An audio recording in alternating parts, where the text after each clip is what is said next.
No, I mean, I've just as I was so honored to be part of the process, to help shepherd these pieces into publication, some beautiful writing. I've been thinking a lot about this line by the Irish poet Seamus Heaney, and he wrote in an essay something to the effect of how a lyric can't stop a tank. But he also added on to that by saying that what writing can do is make feelings happen and then make feelings about feelings. And those feelings are what are sort of a necessary, urgent part to changing policy and legislation, that you must change hearts along with laws. And I feel like the writing that is in this issue really is part of that lineage and is going to do that work the more it goes out into the world. So I'm really excited to be here and hear these voices. So thank you all. Yeah. Mute myself. Awesome. Yeah, I love Seamus Heaney as well. So that's a good little plug. Um, okay, well, I think maybe to kick things off, I'm going to just basically ask each writer to introduce themselves and then read their excerpt um, one by one. So maybe to kick things off, we can start with Soph because she was kind of probably the very beginning of this whole project. Yeah, absolutely. Hi, everyone. Can you all hear me okay? I don't want to be like talking and no one can hear me. Beautiful. Okay, I'm getting some thumbs up. Yeah, thank you so much, everyone who joined, and thank you, Chris and Pam, for all of your work. This has been a long but beautiful project that I'm very proud to be a part of. So yeah, my name is Soph Stentz. I'm the author of one of the pieces in this magazine, Tethered by Love. And yeah, like Chris said, this kind of started with me. So this has been a long time coming, but I'm very special and it feels very special. Yeah, so I wanted to give some context for my story since I'll kind of be jumping around a bit in terms of excerpts. So in back in 2023, when I was a sophomore, I joined this nonprofit program called Engine, and it pairs Ukrainian students with English speakers for online lessons to help advance their English proficiency, which is especially important right now because of the war. And so I joined and I got paired with a student named Alia Lyaskowska. And so I'd be honored for you to read our story in its entirety. There's a little bit of humor, a little bit of identity, there's some history, there are some quotes from Alia herself, which are most special to me, and sort of finding my way through learning to both love and teach during wartime. But for now, I have three excerpts sort of from the beginning, middle, and end. So here's the first one. Engine matched us together, and after an introductory email, we set a time for our first call, February 17th, 3 p.m. Eastern Time. On the day of, at 2:50 p.m. Eastern Time, I asked the question I felt so ashamed of, but thankfully, robots don't care, at least not yet. Hey Alexa, give me a synopsis of the war in Ukraine. I was going in blind, but I got on the call, and thank God I did. I fell in love with her instantaneously. Yet from the very first moment, she sent shocks into my life that I am still unprepared for to this day. I recall she asked about what to do if one of us couldn't make it on the call, or how long I planned on waiting for her. I didn't really understand what she meant. And then the first shock was sent. She said, quote, no, I'm so sorry. Let me rephrase. Sometimes, because of the war and the bombs, my power will go out for long periods of time. So if I can't reach you, I don't want you waiting for me. As I mindlessly comforted her on the matter, my mind was elsewhere. My mind was on her, worried about me, as she described the reality of her being in danger. And ever since, we've met over Google Meet every weekend for an hour. Nobody was getting paid. Nobody had to be doing this. But that's the beauty of it. We came together through our love for education. I left that first meeting, a vastly different person to the one I was when I started a mere hour prior. And then my life began to change. Here's the second excerpt. This is another quote from Alya. Quote, I think that our people are really unfriendly. Same in America, too. East Ukraine and West Ukraine are very divided, and it's really sad. But we have it, and I don't know what to do about it, because the West hates the East, and the East hates the West, and I live right in the middle of it. Alya's experience was unique in this respect, too. Being directly in the divide, Alya speaks Surzic, a combination of Russian and Ukrainian. She lives and breathes in the intersection of the two, having no room to escape the war. But the way she spoke surprised me. She didn't have hate in her heart. She didn't have a team she was siding with. Her openness to all sides and experiences was something I hadn't thought of before. It shifted my entire outlook on life. At age 11, as I was cheering for a school I didn't like, and to be fully transparent, one that did not like me, Alya was walking to the grocery store with her mother one minute, and then would find herself in a bomb bunker the next. And by the time we made it to high school, I didn't blink when the AP test was set in front of me. It was my norm. And she didn't blink when the air raid sirens went off. That was her norm. Quote, after a while, you just started ignoring them? I don't know. I'm not afraid. No, when I hear that a rocket is flying, I'm not afraid. Because I know our military is really strong and they can, I don't know how to say, they can stop it? Yes. But if they can't stop it, it's life. I don't know. I don't know how to say it, but I know I'm not afraid. When I first met Alya, a weight formed within me. A massive amount of pure guilt established residence in my soul and has yet to feel the need to pack up and move. I felt rotten, like I'd been the worst, most unappreciative woman in the entire world. I had attended an accomplished blue ribbon school for 14 years, and I was then accepted into an arts academy with unbelievable prestige. Had I truly been letting it go to waste this entire time? It's evident now that this thinking was distorted. I'm incredibly lucky and unfortunate to have never had to worry about my safety, and I now acknowledge that every day. But this shouldn't have ever become something that people needed to fight for. Alya spoke on this topic beautifully. Quote, we are just trying to live. We just want to live our lives and laugh with our families without fear of having our freedom and human rights taken away. And after hearing her say that, I didn't have a response. As humans, we routinely find ourselves trying to sympathize and empathize with others close to us to make them feel less alone, like their experience is shared amongst almost all the people on the planet, that what they are speaking of is regular. But I couldn't do that with her. I found no way to say anything that would add to the magnitude of what she had just so casually mentioned to me. So I said nothing. I let the silence speak for itself, and I've learned with her, it does. And then this is my third and final excerpt from the very end. But so much is unknown, so I take comfort in the one thing I'm certain of. I know we cry. We cry when we think about each other. We cry over the fact that she's Team Gale and I'm Team PETA. We cry when we have to say goodbye and when we cannot stand the first 5 minutes apart after ending the call marking the best parts of our week. We text each other and we tell one another how valuable the other is to us. And then we cry more. We cry as we think about the distance between us, and we cry over how the war will continue to drag on and deeply, deeply hurt the both of us. Quote, at the end of the day, the people of Ukraine are very happy people. We live our lives. We continue to work and laugh and dance through it all. We cry because of our love, the one thing we're forever tethered by. Thank you.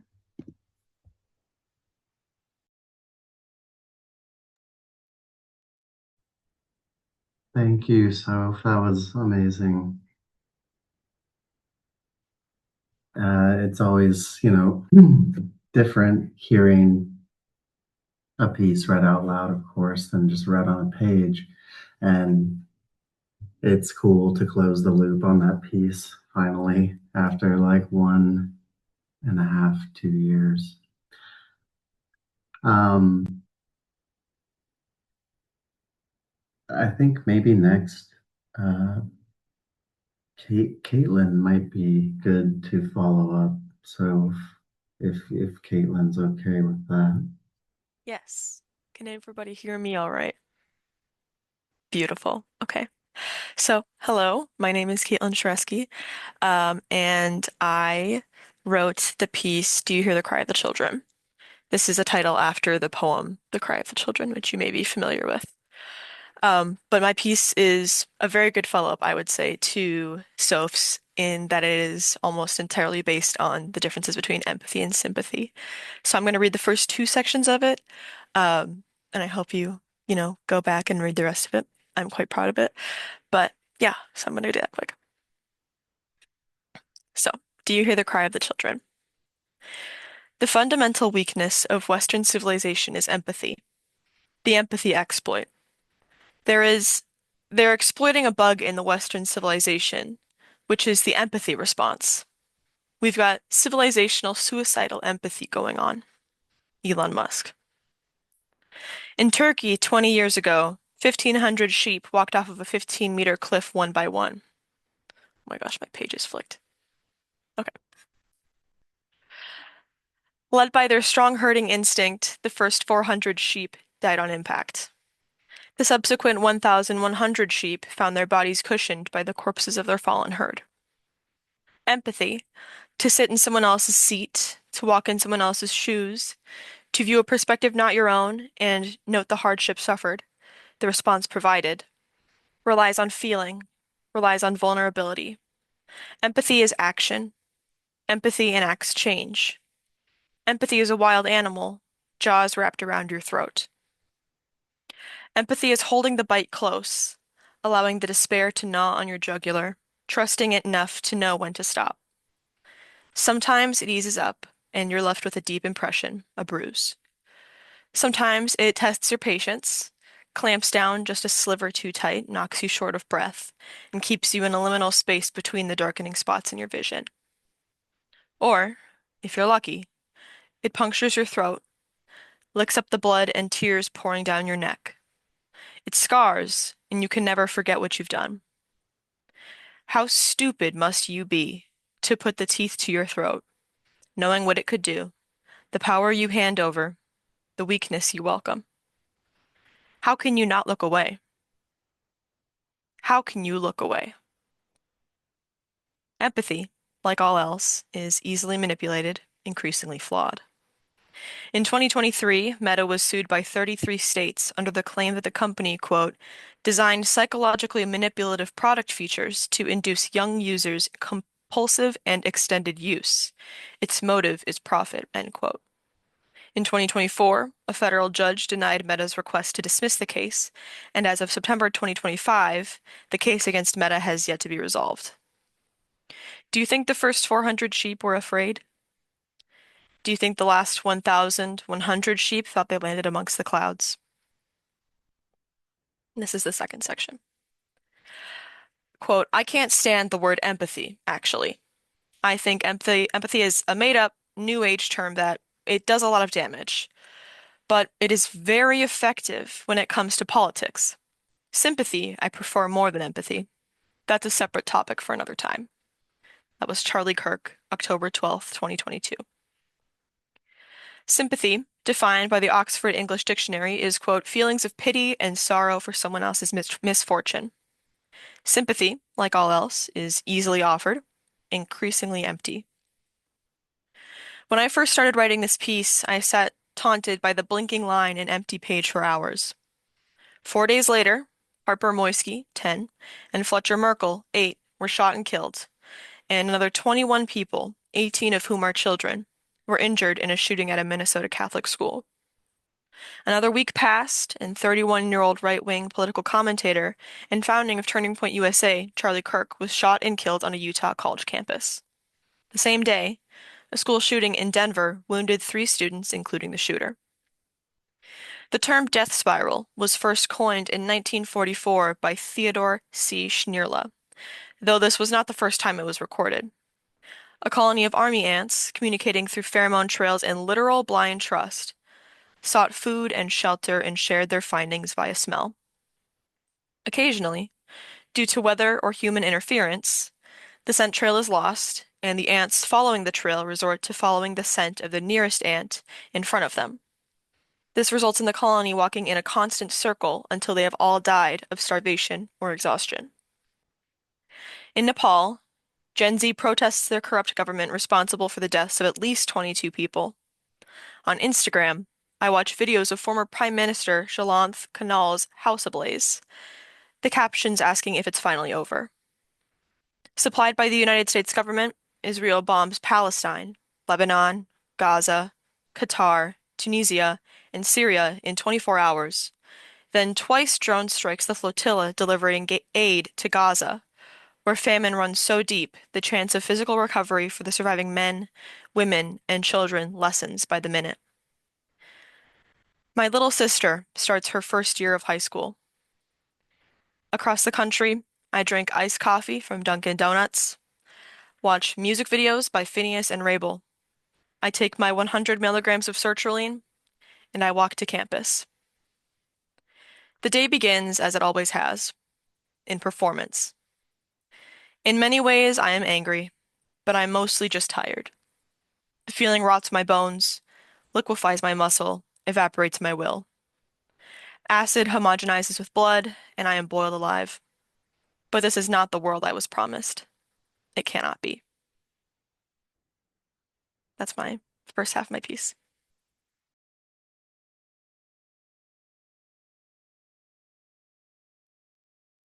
Thank you, Caitlin. That was great. That line has really stuck with me. The empathy as a wild animal, jaws are wrapped around your throat. It's quite a line, really.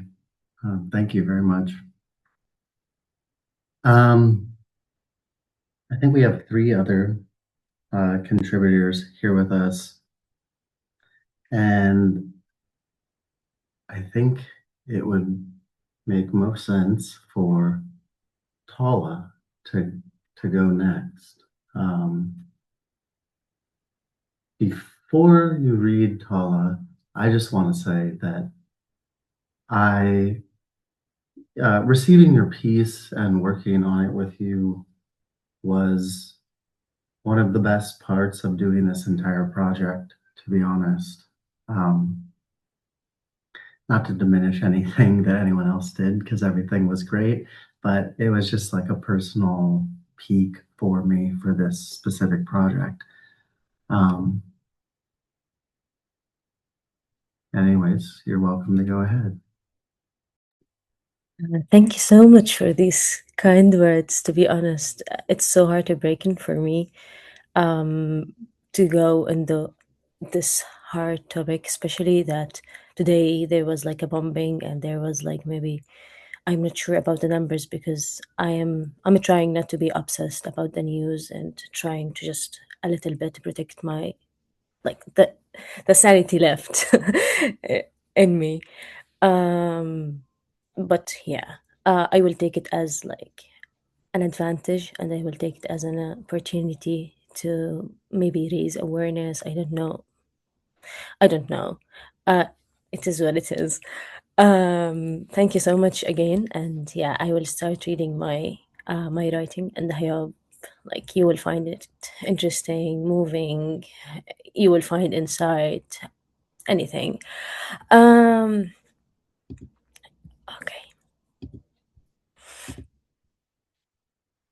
Infinite possibilities of pain, a circle of endless loss and suffering in Gaza. I write today because I cannot hold the stories and faces anymore. I write to document the internal voices I hear and the secondary traumas I face. I try. I write as well for the murdered student I worked with. I write for the unaccompanied children who work to earn a living, for mothers who fight to defeat the pain and who bloom despite it. I write for Yusuf, I write for myself, because I can't endure unbearable pain anymore. To remind myself I deserve to be respected, loved, to belong. Baber and Ben, help me. The reality I was born into. I was born into an occupied land, a lawless place. I'm discriminated against for a nationality that I didn't choose. I have never traveled outside of Gaza, never seen any other part of this land, let alone crossed an ocean or visited another country. I always desired to explore other places, new experiences. I fantasized about freedom, about finding a place where I can belong without degradation of any kind. Instead, I'm trying to find food to save off further malnutrition and starvation. I'm trying to find a shelter from daily bombs.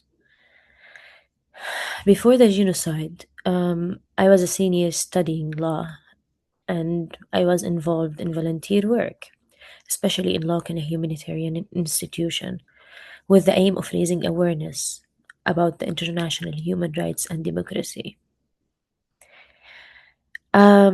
I suffered under an atmosphere of contradictory beliefs, as I was a defender of a child and human rights, living into a place where abuse and violence against women and children are norms stimulated by an oppressive occupation. I sought to align my skills so I might change the very policies and laws that led some nations to create systems of supremacy over others, forcing people to relinquish their basic needs. When I should stop, like just to stop me, because I think that I don't. I will not just make sure that okay, because I will not be restricted to the 5 minutes. So just to stop me. I'm No, sorry no for the worries. interruption. No worries. You can keep going. Okay. In a place where both colonialism and abuse of power are very prevalent, I have never voted to select who represent me, despite the fact that they changed my life path. Including my educational journey, still, I volunteered, I worked to serve my community and promote justice in the midst of violation and occupation. I facilitated and led many initiatives to raise awareness about promoting democratic, human-based values and the principle on personal and communal levels. VIA inclusive practices. But the foundation of the world I had, I'm sorry. Um, okay, I think I'm going to skip this. Uh, in a blink of an eye, my life changed in the worst possible way. A genocide began. By the end of the week one, I had endured a breakup, the death of a friend, and displacement. Can you imagine what weeks 2 through 88 have been like? I assure you, you cannot. So don't imagine. Read what I carry. Yusuf was my beloved friend. We shared everything writing, dreams of traveling the world, and having an enormous impact on it. Together, we complained about our daily life in our besieged Gaza Strip, including shortages of resources, our schools, and the lack of opportunities. That first week of genocide, Yusuf was killed along with his family when their house was bombed while they were still in it. I couldn't say goodbye or attend his funeral. The same week, I was forced to evacuate into so-called safe area. Overnight, I became displaced person, a diasporan with no home, For a time, I lived in a crowded apartment with other relatives, sharing one bathroom for 21 people and taking a donkey cart as a transportation. I had no clothes in a winter to warm me, no food to erase the agony in our stomach. Despite these harsh conditions, I began working in a mental health, providing psychological support to children. My main duty was to give awareness session on child protection topics, preserve hope and aspiration as a way to thrive amidst our collective agony. However, it seems like nothing I did could truly prevent death elimination of Palestinian people. At a shelter I worked at Deir al Balah, there were two brothers. At the same time, they were only 9 and 10 years old. They shared their favorite school moments with me and disclosed dreams of what they might do as they grew older. Dreams of attending college and working. I was shocked when only the next day I saw their tent bombed. Everyone had died except for their older sister. She woke up to discover her family had been killed and she had to have her own leg up, amputated. I didn't mention her name here, but her name is Yara and she has like truly blue, beautiful eyes. I didn't see her since then, but yeah. I still see those young brothers, blue eyes, a shade I would one day recognize as. Okay, this word is so difficult to be read. Irish staring back from their faces as a dream. I think I won't take more time of the other writer to read their pieces, but I'm so thankful for you for this opportunity, and it's truly my pleasure to contribute and find this a chance to document others' stories because like we can't rely on people's brain, but we can rely on books. We can rely on these pieces of writing because yeah, one day people will rely on it to just explore what had happened before and we cannot just live in the present without knowing the history. So yeah. Thank you so much and yeah, thank you so much again. Thank you, Tala. Um, I think that you published a book recently. Am I right about that? It might be in French. Am I also right about that? Okay. There's like I think 6 European languages that adopted the book, but not English not English yet. So there's French, Italian, what else? I think also Finnish, Swedish, and Danish, I think, but not English anymore. No Arabic version as well. Can you tell us just briefly what that book is about? Okay. The book was like simply it's a correspondence between two law student, me and another Israeli law student. We were exchanging letters. We were describing like the situation. We were trying to like to be friends. We were trying to discuss life topics. We were trying to just address humanitarian violation. We were trying to find common things between us. So it was like both a humanitarian, social, political archive for both of us. Um, yeah, I was sometimes sharing her my poems.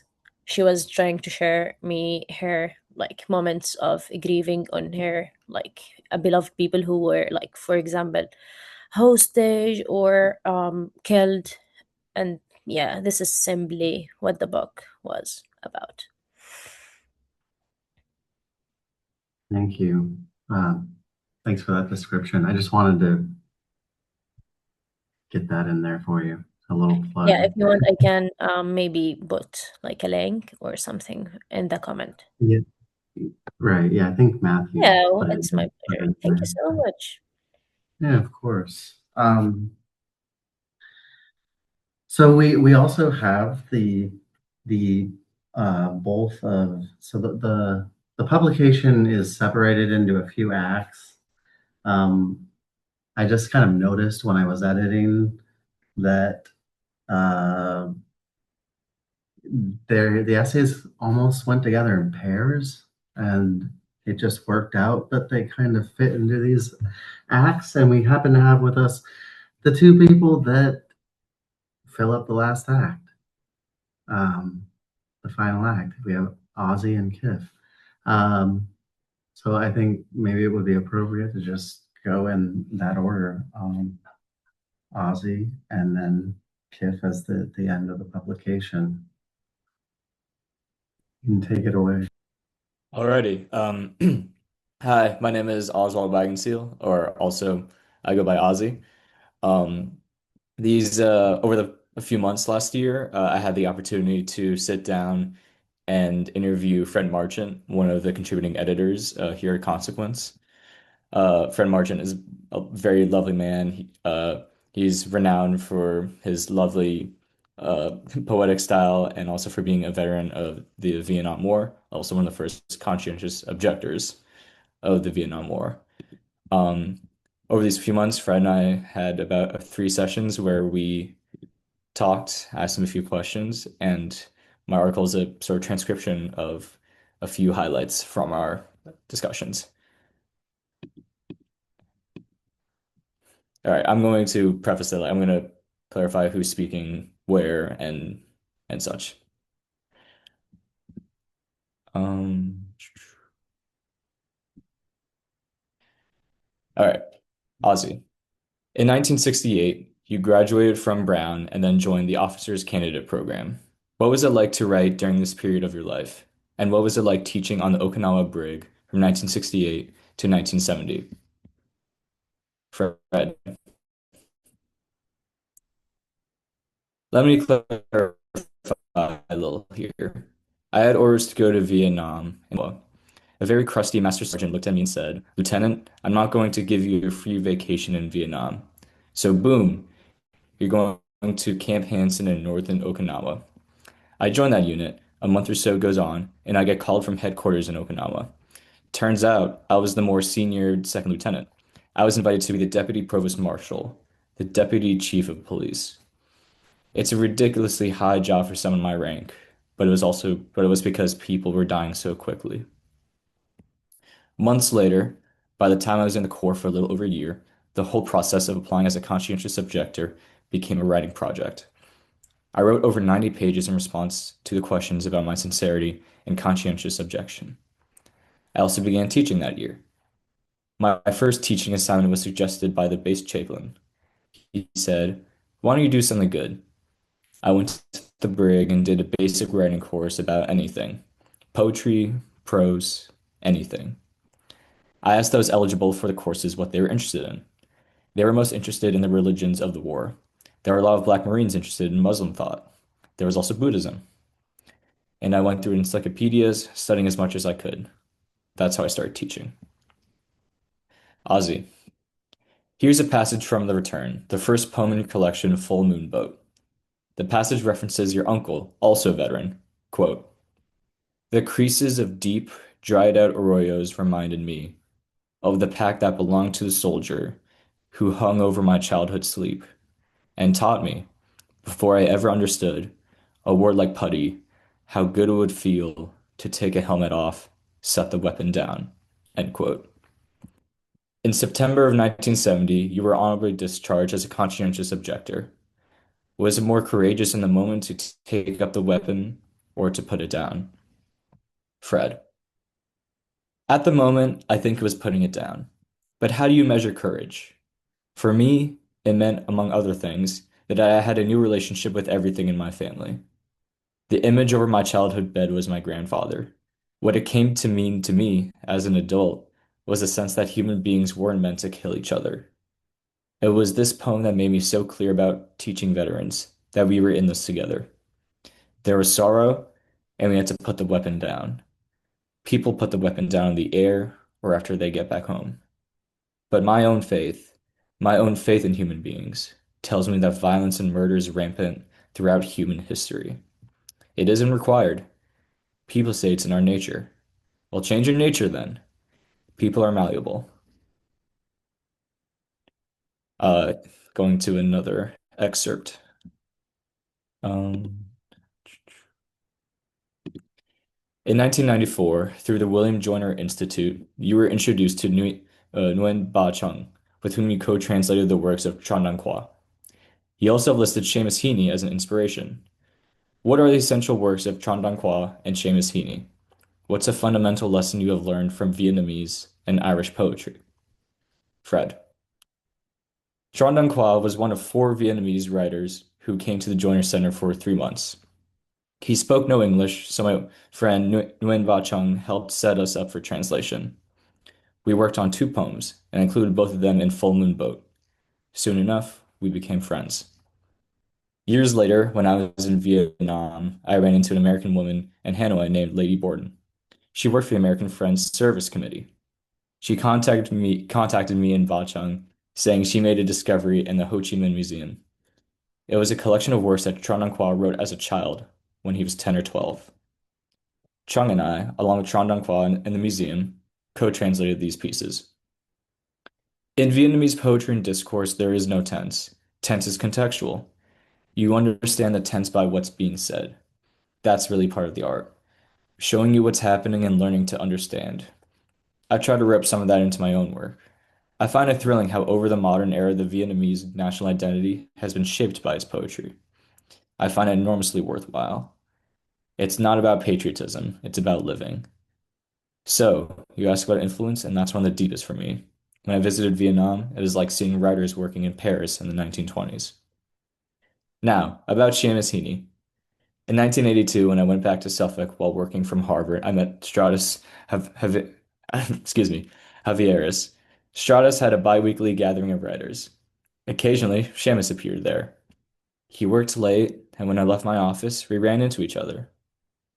I gathered the courage to ask him to read some of my work, particularly some of the poems from my first book. I loved his poetry. I loved his attitude towards poetry. He wasn't necessarily a role model, but a model of how to be in the arts, to see the world from within the art. Interestingly enough, there's a significant comparison between Ireland and Vietnam. Irish national identity is so dependent on artistic expression. There was an essay that Seamus wrote called Feeling into Words. He makes a distinction between craft and technique.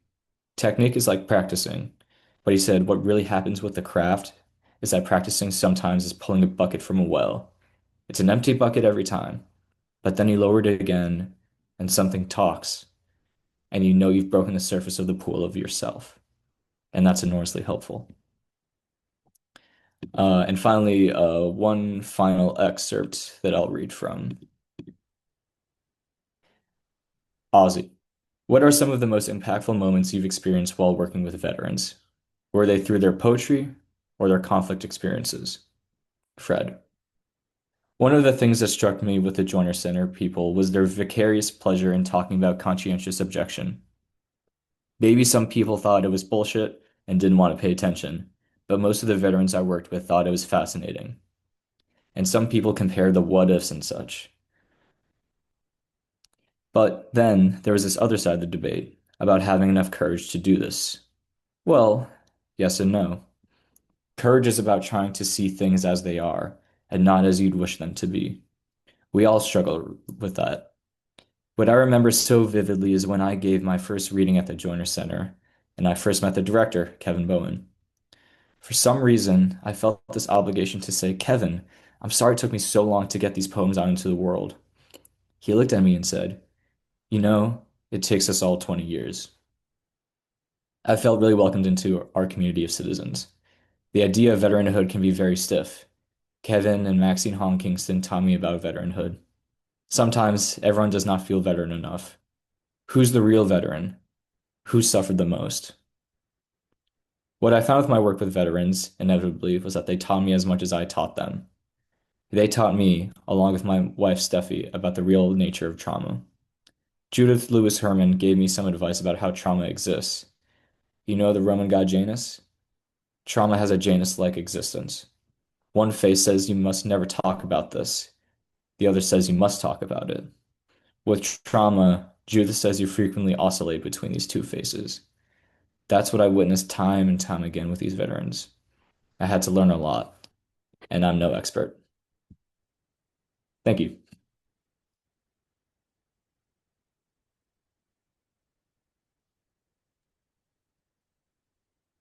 Thanks for that, Ozzy. I know reading an interview can be a little awkward, but that was a great interview with Fred. And Fred's, been a long time friend of the journal, so it's really cool to like hear his reflections and his stories. I wanted to. Tiff asked about if I would read or a piece from Atasha who isn't here who would be read. Um, I'm here po. I'm here. oh, you're here, Atasha. Yes. Sorry, I didn't see that you joined. I'm really glad you're here. Um, well, that kind of solves that problem. Um, if okay, well, yeah, that makes that easy. If you, Atasha, want to read a part of your essay now, you are more than welcome to. Okay. Okay. This is my first part, the favorite part. The large shadow that hung over my country was the fact that many people were killed discreetly by the government without trial or public knowledge. I regarded the news of violence as something like gossip on a Tuesday morning, something that was best forgotten, brushed under the rug. I was in junior high, and I couldn't care less because I assumed they deserved it. They didn't deserve an ounce of empathy from me. Even my experiences watching anime had a hand in my lack of empathy. Some characters justify their actions as being for the good of many, and I used to believe that ends justify the means. I remember when I watched the original Dragon Ball anime, where Goku kills the villains because they were irredeemable. At that time, I didn't understand why Goku later grew up to be a soft-hearted, empathetic man despite being so strong. The heroes in my favorite stories made violence look clean, necessary, final. They never showed you what happened to the families left behind. How could I bother caring about the government's quiet killings if none of them affected me personally? Why should I waste my empathy on people who decided to fall into a life of addiction and vice? I kept on living in my self-created insulation, becoming a high school student who chose to even ignore the tears forming in my own life, avoiding the feeling of my childhood and innocence slipping through my fingers. Empathy is a strong emotion, valued and taught to me by society, despite the larger ironic disregard of empathy by Filipino society itself. My direct experience of society often schooled me in empathy's opposite, apathy. Through this mechanism, I learned how to deal with all the bad things in the world, especially in my country. With the overwhelming number of bad things happening, indifference and apathy seem to be the only answer, helping shield me from experiencing fear in the country that I consider my home. As I reflect now, it seems that I thought this was the answer, as I never believed I had any moral and emotional obligations. Caring too much felt exhausting. I used to be one of the privileged who never witnessed or experienced violence with their own eyes.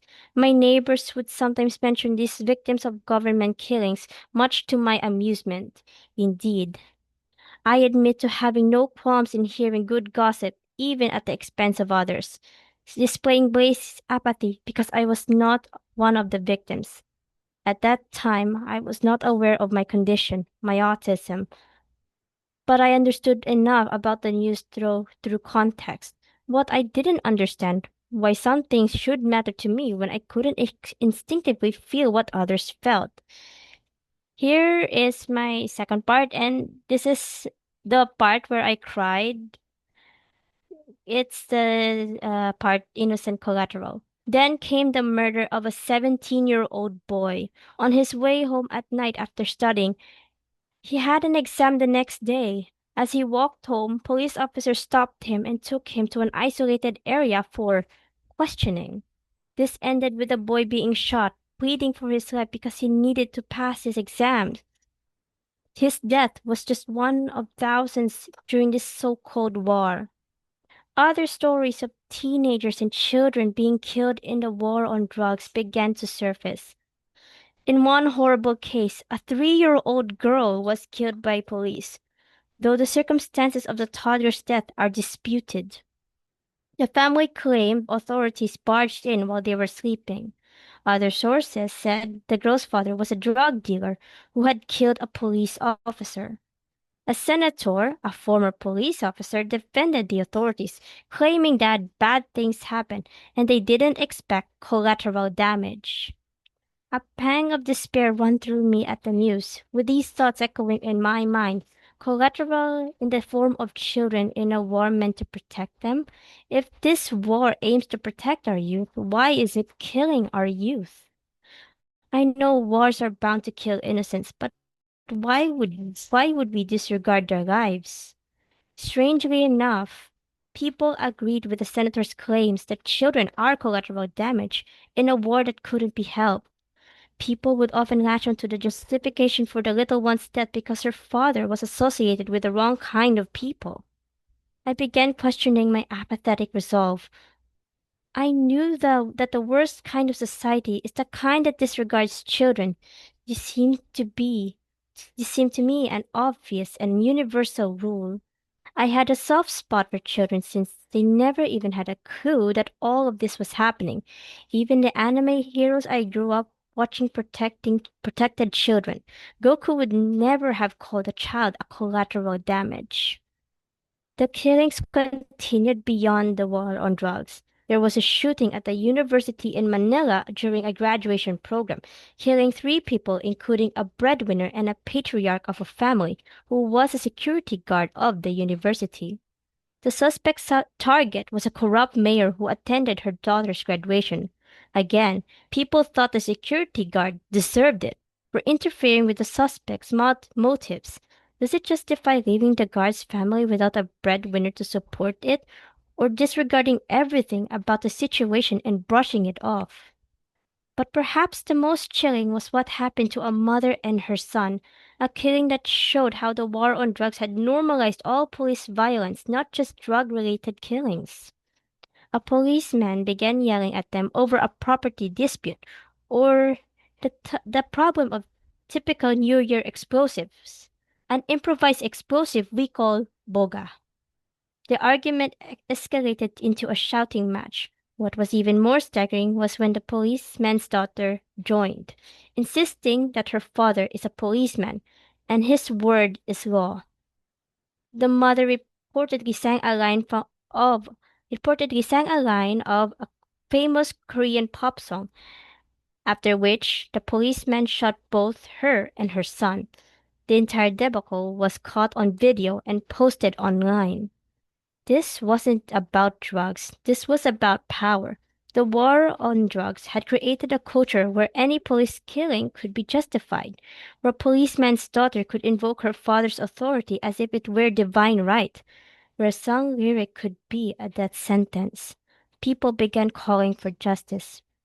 Many of my friends were disgusted and cursed the policeman's name, but still a few disregarded the deaths of the mother and son. The apathy has metastasized beyond its original host. I had been engulfed in apathy. I had a mask to wear, an appearance to keep up, and a character to maintain.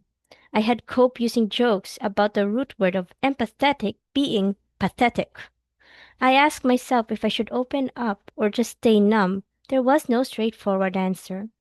One night I broke down because I could not cope with the fact that the people this country was desperately trying to protect were killed like unwitting bystanders in an actual blown out war. My shield of indifference had begun to crack. The careful distance I'd maintained, treating the news like fiction, like a show I could critique from the safety of my room, collapsed. These weren't characters. These were real people with exams to study for, with mothers who sang K-pop songs, with daughters who should have grown old enough to understand that power without accountability is tyranny. I cried that night, and I didn't fully understand why. The tears felt foreign, like they belonged to someone else, but they were mine.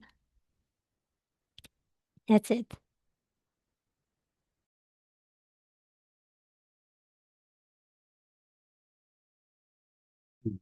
Thank you. Thank you, Atasha. That was your essay was very interesting to work on with you, because as a something of a veteran traveler to Asia, I don't know much about the Philippines, and I learned a lot from working on that essay with you. So I appreciated that. And I guess it's kind of fitting that the final the final reader is Kif. Uh, Kif is the other original submitter to the nonfiction team, along with Soph, who kind of inspired the idea for this project. And yeah, I think Kif actually worked with us for a little while too on our Substack team. I did. I was a Substack editor for a brief time until I had to go on and move on to other ventures, and which I am most grateful of that you bestowed me upon that honor. Okay, my name is Kif Joshua Pinheiro. I hail from my alma mater, Don Bosco Technical Institute of Makati. I was born in Iloilo, and actually, when Chris talked to me about this young writer nonfiction project, he asked me to disseminate it upon the other schools if I knew any contacts.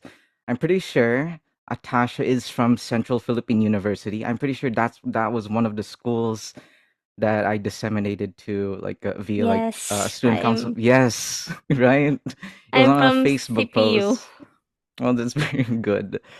Uh, I first off, I would honestly like to apologize, mostly because everyone's stories here is honestly like very touching and wholesome and earnest, full of introspection and inward analysis and self-reflection of the warmest degree. My story is a bit violent, and I honestly apologize in advance in that regard, especially for the profanity that you're gonna hear from me. But nevertheless, I shall do my duty. Okay. My story is entitled 333. It's essentially about a god talking to members of his colonized and oppressed peoples in cages. This is an excerpt. Please inform me if my mic is not like functioning well or if I'm lagging. Mr. Bahala shut his eyes and took one long breath, longer than humanly possible. As he let the air escape his lungs and his lids reopened, a blinding bridge of white light shot out from inside his sockets, stealing their mind to some waking nightmare. The tattooed men opened their first eye, then their second, then their third. A conveyor belt of images flashed in split seconds of everything that has and will. It was savage. They were forced to watch beaches boiling and the riverlands dying in the arms of the sea. Earth was scorched and villages bigger than they thought possible, splintered in ruin. A city in mourning. Blood staining the pearl. A dalakit tree strangling the life out of a coconut palm. The sun went out, the dark turned on, and so the land of the morning burned at the touch of war. archetypes of false saviors and remorseless imperials, tens of thousands of their own kind on a malnourished march with slow death painted on their visage, flames the size of mountains, a horrid bloodbath eating away at the very heart of a country, a landscape turned hellscape, sacred grounds transformed into battlegrounds. The Stormlands lived up to its name. Heads were hacked off, falling on the jungle floor, red on green. History was lost, swept in the imperial light of a rising sun. The men's mouths hung open in the midst of this transient state, saliva dripping, gums exposed, and a fly entered. These visions were too much. Horror burned into the brain. It was their children, and their children's children, subjugated and subservient. It goes on for far too long. Slaves in everything but name, treachery between unfounded fathers, failed revolutions, snuffed sparks. The final image was the pomp and politics of a dictator, the hardship of many for the comfort of few. All that has gone down culminating into declining governments. Soon the earth-shattering visions degraded into green nothingness, and they snapped out of hypnosis. In the cage once again, the only thing that remained was more confusion and more questions brewing, not less, wondering if any of it was real, but fury overcame it just as quickly. A prisoner spat out a fly and gasped for air. What was that? In his lower register, Mr. Bahala said apocalyptically, "Us, child.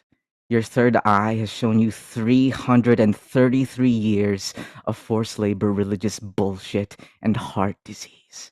And after that, the dogshit dogma of manifest destiny from another set of monsters. That isn't even the worst part. You will meet a particularly vile batch of yellow bastards whose atrocities and crimes against humanity is practically a daily ritual for them. A racist, sexist phobia soup-consuming everything in its fucked up evil that makes even the demons of our land uncomfortable, puta. And you're only in the beginning." Mr. Bahala's whispers boomed. "Your country will be ruthlessly raped, time and time again. There is no honor in the end, no regard for the sanctity of life. They never pay for their crimes. Nothing is to be done. These motherfuckers stand proud while your story won't even wash up on shore. The land deserves life, and they are a death knell." I conclude. Thank you, Kif. Very, I can tell that your practice of the Richard III monologue is paying off. And a variety of other very- Shakespearean parts. A very good, yeah, no, it was like a really good monologue reading. So that was cool. I'm very sorry for the somewhat racial remarks in the story, by the way. That the character is racist, okay? Just to keep. No worries. Thank you guys so much for the fantastic reading. It was wonderful to hear everybody, bring these stories to life, and it, the whole project was a big success. So I credit really all the contributors, of course. Like, it wouldn't exist unless you guys had sent stuff to us. So thank you all again. And the promotion for the project is still going on, and we're going to roll into another iteration of it in the near future. So if any of you know peers or friends that might be interested in getting involved, you can send them our way. Yeah, and keep in touch. Please keep in touch with each other. I feel like just listening, like there's a very tight community here on this inaugural issue and of you amongst yourselves. So, writers need to seek out other writers, as I think Fred so eloquently said. So stay in touch with each other and beautiful, really moving work. Just amazing to hear. And just keep going forth in the world with your words so that I don't know what can happen, but certainly you'll change feelings, as Seamus Heaney said, change feelings. So thank you. Yeah, and I'll just add that again, thank you to all the contributors. Wonderful reading. This has probably been one of my favorite readings that I've attended. And it is recorded, and I'll get it up on the website by tomorrow or shortly thereafter. So I'll share the link with everybody who is on this call and who registered to the website, and we can get more people to experience the power that was this reading there. So thank you, everybody. Have a great rest of your night, and we'll hopefully see everybody soon. Thank you Thank very you much. all. Thank Thank you. you. Okay, take care.